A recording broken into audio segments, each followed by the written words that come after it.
Yes we are live now. दरिया अब तेरी खैर नहीं, बूंदों ने बगावत कर ली है, नादान ना समझ बुजदिल, इनको लहरों ने बगावत कर ली है। नमस्कार, जय हिंद साथियों, स्वागत है आपका अपने यूट्यूब चैनल शिक्षा लॉजी में। आज हम बात करेंगे राजस्थान के संत साहित्य और संप्रदाय के बारे में, जिसमें साथियों हमें हर परीक्षा में जीके के पेपर में ये क्वेश्चंस देखने को मिलते हैं। जैसे बीएसटीसी प्री का एग्ज़ाम हो या हमें ले ले रीट मेंस रीट प्री, कहीं भी ये क्वेश्चंस देखने को मिल सकते हैं। और रीट मेंस में तो ये 8 नंबर का एक छोटा सा टॉपिक है, आज हम 10 मिनट में वो सभी कवर कर देंगे। तो बड़ी मेहनत से ये ट्रिक बनाई है साथियों, तो उसके लिए एक लाइक तो बनता है साथियों। सबसे पहले शुरुआत करते हैं रामस्नेही संप्रदाय से। तो साथियों, रामस्नेही संप्रदाय की मुख्य पीठ कहाँ पे है साथियों? रामस्नेही संप्रदाय की मुख्य पीठ है शाहपुरा भीलवाड़ा में। और इस संप्रदाय के अन्य स्थल हैं, उनको याद करने के लिए ट्रिक है, जैसे सारे सीखे। क्या होगा साथियों? सारे सीखे। तो सा से हम याद रखेंगे शाहपुरा, रे से रैण जो कि नागौर में स्थित है, और सी से सिंहथल बीकानेर, और खे से खेड़ापा जोधपुर में। और फिर हम जैसे MDH मसाले होते हैं उस तरह याद करेंगे RDH। क्या याद करेंगे साथियों? RDHR, यानी RDHR। आज हम MDH नहीं RDHR याद रखेंगे, जिसमें आर का अर्थ होगा रामचरण जी, जो शाहपुरा पीठ के प्रवर्तक थे, और रैण नागौर पीठ के प्रवर्तक। डी से दरियाव जी, और H से हरि रामदास जी, फिर हरि हटा देंगे, और रामदास जी है खेड़ापा जोधपुर के पीठाधीश या प्रवर्तक कह सकते हैं साथियों। अब हम बात करेंगे रामस्नेही संप्रदाय से संबंधित ग्रंथ कौन कौन से। तो महत्वपूर्ण ग्रंथ याद करेंगे। वैसे तो हर संप्रदाय के अनेक ग्रंथ होते हैं साथियों, तो हम महत्वपूर्ण ग्रंथों के बारे में बात करें तो सबसे पहले हमारे सामने आता है अणबेवाणी। ये कई बार पूछा जा चुका है साथियों। अणबेवाणी ग्रंथ रामचरण जी का है। रामचरण जी के शाहपुरा भीलवाड़ा पीठ के प्रवर्तक हैं, उनका ये ग्रंथ है अणबेवाणी। दूसरा है निशानी, जो कि निशानी ये भी इम्पोर्टेंट ग्रंथ है। हरि रामदास जी, जो सिंहतल बीकानेर पीठ से संबंध रखते हैं। जो ये ग्रंथ है साथियों योगा से संबंधित, यानी योग से संबंधित हैं। और भीलवाड़ा की हम एक और पीठ के बारे में बात करें तो गुदड़ संप्रदाय की पीठ दांतड़ा भीलवाड़ा में, और संत धन्ना का संबंध टोंक से है साथियों। बढ़ते हैं अगले संप्रदाय, जो कि अत्यंत महत्वपूर्ण संप्रदाय हैं, जो है हमारे सामने दादू संप्रदाय। दादू संप्रदाय, तो दादू संप्रदाय में मुख्य पीठ कहाँ है? नरेना या नारायणा, जयपुर में। दादू संप्रदाय की प्रमुख पीठ ये है, और इसकी 6 शाखाएं हैं साथियों। कितनी शाखाएं? 6 शाखाएं। पहली है खालसा नागा, दूसरी और तीसरी है उत्तरादे, बाकी चौथी खाकी, पांचवी निहंग और विरक्त। ये 6 शाखाएं हैं इसकी। सुंदरदास जी, जो कि दादू जी के शिष्य हुए, वे थे नागा शाखा के प्रवर्तक। किस शाखा के? नागा शाखा के प्रवर्तक थे सुंदरदास जी। सुंदरदास जी के ग्रंथ है जो हमें कई बार परीक्षा में पूछे जा चुके हैं, हमारे लिए इम्पोर्टेंट है, इसलिए हम एक बार याद कर लेते हैं। पहला है सुंदर विलास, बावनी, ज्ञान समुद्र, रामचियटक और सुंदर सागर। ये सारे ग्रंथ सुंदरदास जी के। अब हम बात करते हैं दादू जी के एक और शिष्य, जो कि है बालिंद जी। बालिंद जी दादू जी के शिष्य हैं, और इनका ग्रंथ चर्चा में रहता है। कौन सा ग्रंथ? अरिलो। अरिलो ग्रंथ कई बार पूछा जा चुका है साथियों। अरिलो ग्रंथ बालिंद जी का है, जो कि दादू संप्रदाय से संबंध रखते हैं। अब आते हैं रज्जब जी, जो कि आजीवन दूल्हे के वेश में ही रहे थे। उनका ग्रंथ तो कई बार पूछा जा चुका है, श्रवंगी, और एक और है रज्जब वाणी। श्रवंगी तो कई बार एग्जाम में पूछा जा चुका है, तो साथियों याद कर दे।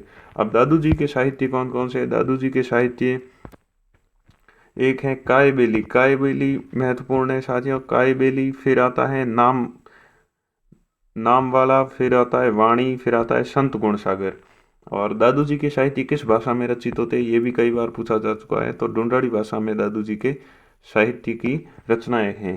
तो दादू जी के साहित्य याद रखना। और ये दो दादू जी के उपदेश संग्रह कौन कौन से हैं? दादू जी के उपदेश किस में संग्रह रहते हैं? दादू जी के उपदेश दादू जी की वाणी और दादू जी के दोहा में संग्रह रहते हैं।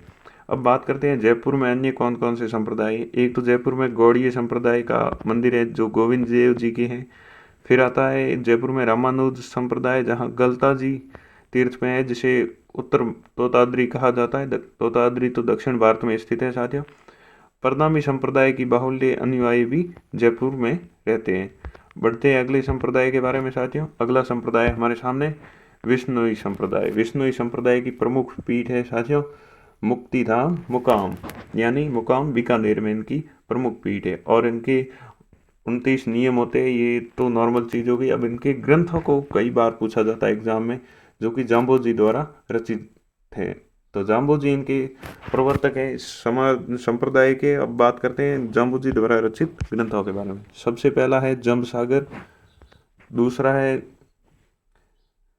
जम्ब सागर शब्दावली, फिर आता है विष्णुई धर्म प्रकाश और जम्ब संहिता। तो जाम्बोजी के कितने ग्रंथ है? 4 ग्रंथ हमें याद रखने हैं। जम्ब सागर शब्दावली, जम्ब सागर, विष्णुई धर्म प्रकाश और जम्ब संहिता। अगले संप्रदाय के बारे में हम बात करते हैं, अलखिया संप्रदाय। क्या, कौन सा संप्रदाय? अलखिया संप्रदाय। अलखिया संप्रदाय लालगिरी द्वारा है और लालदासी संप्रदाय लाल दास जी द्वारा है। तो इसमें कई बार हम कंफ्यूज हो जाते हैं कि कौन सा है अलखिया संप्रदाय और लालदासी संप्रदाय में। लालगिरी जी अलखिया संप्रदाय के प्रवर्तक है और इसकी प्रमुख पीठ बीकानेर में है। और इनका जो ग्रंथ चर्चा में रहता है या पूछा जाता है वह अलख स्तुति प्रकाश। तो साथियों ये शॉर्ट्स नोट्स हैं और इन संप्रदाय के बारे में जो क्वेश्चन पूछे जा चुके हैं वे हम डिस्कस कर रहे हैं। अब बात करते हैं 5वां लालदासी संप्रदाय। लालदासी संप्रदाय का देखो, लालदास जी का जन्म हुआ था दौलीदू अलवर में और समाधि कहाँ पे है? शेरपुर। समाधि है लालदास जी की शेरपुर, वो भी अलवर में। लेकिन इसकी प्रमुख पीठ है नगला भरतपुर में। इस संप्रदाय की प्रमुख पीठ कहाँ है? नगला भरतपुर में। और इसका ग्रंथ कौन सा है जो कि इस समाज से रिलेटेड है और कौन सी भाषा में रचित है? ये ग्रंथ मेवाती भाषा में रचित है और लालदास जी की चेतावनियाँ हैं। अब बात करते हैं वल्लभ संप्रदाय। वल्लभ संप्रदाय की प्रमुख पीठ तो है साथियों नाथ द्वारा राजसमंद। कौन सी? नाथ द्वारा राजसमंद। और अन्य पीठ है कोटा में। और ये श्री कृष्ण जी के बाल रूप की पूजा करते हैं। अगली हम बात करते हैं रामदेव जी, एकमात्र लोक देवता जिन जो साहित्य रचना है जिनकी, वो कौन सी है? 24 बाणियाँ। ये कई बार पूछा जा चुका है 24 बाणियाँ किसकी है यहाँ, ऐसे लोक देवता जो साहित्यकार भी हैं यहाँ।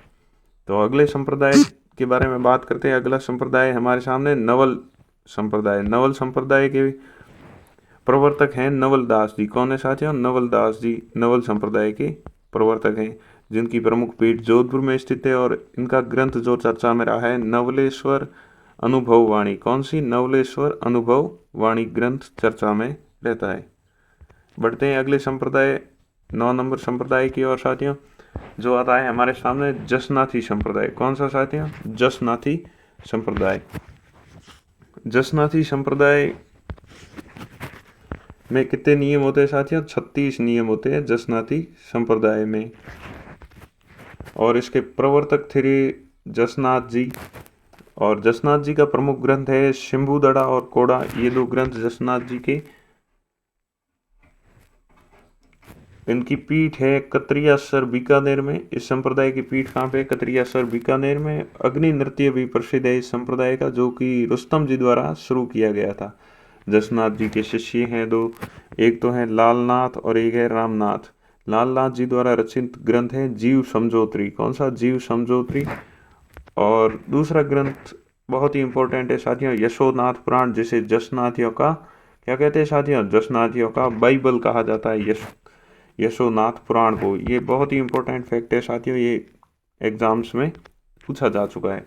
अब बात करते हैं 10वां संप्रदाय हमारे सामने आता है दासी संप्रदाय। इसकी प्रवर्तक मीराबाई थी और इनके साहित्यिक रचनाएं मारवाड़ी भाषा में रचित होती है। मीराबाई की साहित्यिक रचनाएं मारवाड़ी भाषा में रचित है। और इनकी साहित्यिक रचनाएं जो महत्वपूर्ण है उनके बारे में हम डिस्कस कर लेते हैं। सबसे पहले है पदावलियाँ। मीरा की पदावलियाँ होती है। और दूसरी है गीत गोविंद टीका, तीसरी है रुक्मणी मंगल, चौथी है राग गोविंद और सत्यभामारो रूसनो और Narsi zero Miro. Narsi zero Miro Ratna खाती के सहयोग और मीराबाई के निर्देशन में लिखी गई थी। अगला संप्रदाय हमारे सामने आता है नाथ संप्रदाय, जो कि मान नाथी। ये प्रमुख पीठ इनकी है जोधपुर महामंदिर में। अगला हम बढ़ते हैं निष्कलंक संप्रदाय। कौन सा साथियों? निष्कलंक संप्रदाय। निष्कलंक संप्रदाय के प्रवर्तक है संत माव जी। कौन सा? निष्कलंक संप्रदाय के प्रवर्तक हैं संत माव जी। संत माव जी, इनके ग्रंथ है चौपड़ा। इनके ग्रंथों को क्या कहते हैं? चौपड़ा। और 5 चौपड़े इनके द्वारा रचित है। कौन कौन से? प्रेम सागर, श्याम सागर, रत्न सागर, मेघ सागर और अनंत सागर। अब बढ़ते हैं अगले 13वें संप्रदाय, जो कि हमारे सामने निरंजनी संप्रदाय। निरंजनी संप्रदाय के प्रवर्तक हैं हरि सिंह सांखला। निरंजनी संप्रदाय के प्रवर्तक कौन है साथियों? हरि सिंह सांखला। और इनकी प्रमुख पीढ़ है गाड़ा, जो कि नागौर में पड़ती है। और इनका हरि सिंह सांखला का जन्म हुआ था कापड़ो नागौर में। इन्हें कलयुग का वाल्मीकि कहा जाता है। इनके 2 ग्रंथों के बारे में पूछा जाता है, मंत्र राज प्रकाश और हरि पुरुष की वाणी। अगले हम बात करते हैं संत पीपा जी के बारे में, जिनके भजनों का संकलन श्री गुरु ग्रंथ साहिब में भी दे रखा है। और इनकी छतरी गागरोन दुर्ग में और इनकी गुफा कहाँ है? टोडा में। कई बार पूछा जा चुका है संत पीपा जी की छतरी और इनकी गुफा के बारे में। तो साथियों, छतरी जो है गागरोन दुर्ग में और गुफा है टोडा में। गुफा 2 अक्षर का है और टोडा भी 2 अक्षर का है, ऐसे ही याद कर सकते हो चाहो तो।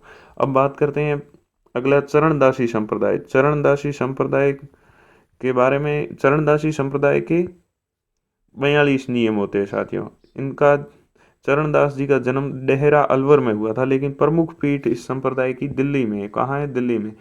और चरणदास जी की 2 शिष्याएं हुई, जिसमें एक तो दयाबाई, जो जिनकी रचना है दयाबोध और विनय मलिका, जो विनय मलिका अत्यंत इम्पोर्टेंट है। दूसरी हुई सहजोबाई सहज प्रकाश। सहजोबाई को तो हम याद रख सकते हैं, इनका ग्रंथ सहज प्रकाश, क्योंकि सहज से याद रह जाएगा। इनकी रचनाएं मेवाती भाषा में हुई थी। और कर्माबाई का संबंध राजस्थान के नागौर जिले से हैं। बढ़ते हैं अगले क्वेश्चन की ओर, अगले संप्रदाय की ओर। तो सबसे पहले हम बात करते हैं तेरापंथी। तेरापंथी संप्रदाय क्या है? तेरापंथी संप्रदाय किसके द्वारा चलाया गया था? भीखंड जी द्वारा। और भीखंड जी के एक शिष्य हुए थे आचार्य तुलसी, जिनका जन्म लाडनू नागौर में हुआ था। ये आचार्य तुलसी वही है जिन्होंने अणुव्रत आंदोलन चलाया था सरदार शहर से 1949 में। अणुव्रत आंदोलन कई बार परीक्षा में पूछा जा चुका है, ये आचार्य तुलसी द्वारा चलाया गया था। अगला हम बात करते हैं रसिक संप्रदाय। रसिक संप्रदाय के संस्थापक है अग्रदास जी। कौन है साथियों? अग्रदास जी। अग्रदास जी इसके संस्थापक है। और इनके शिष्य हुए नाभादास जी, जिनके द्वारा रचित ग्रंथ भक्तमाल इम्पोर्टेंट है। अब बात करते हैं निम्बार्क संप्रदाय के बारे में। निम्बार्क संप्रदाय की पीठ कहाँ है साथियों? सलेमाबाद, किशनगढ़, अजमेर में। निम्बार्क संप्रदाय की पीठ राजस्थान के किशनगढ़, अजमेर में सलेमाबाद जगह पर स्थित है। अब बात करते हैं कुछ साहित्य लोक देवताओं से संबंधित है। जैसे हम बात करते हैं, सबसे पहला आता है हमारे सामने जुंजार तेजा, जो लज्जा राम मेहता द्वारा लिखा गया है, जुंजार तेजा। अगला आता है इंपॉर्टेंट है गोगा जीरा रसावला, कवि मेह जी द्वारा रचित है। कौन सा है? गोगा जीरा रसावला मित्रों, कवि मेह जी द्वारा। अब आता है पाबू प्रकाश आसिया मौर्य जी द्वारा रचित है। कौन सा? पाबू प्रकाश आसिया मौर्य जी द्वारा रचित है।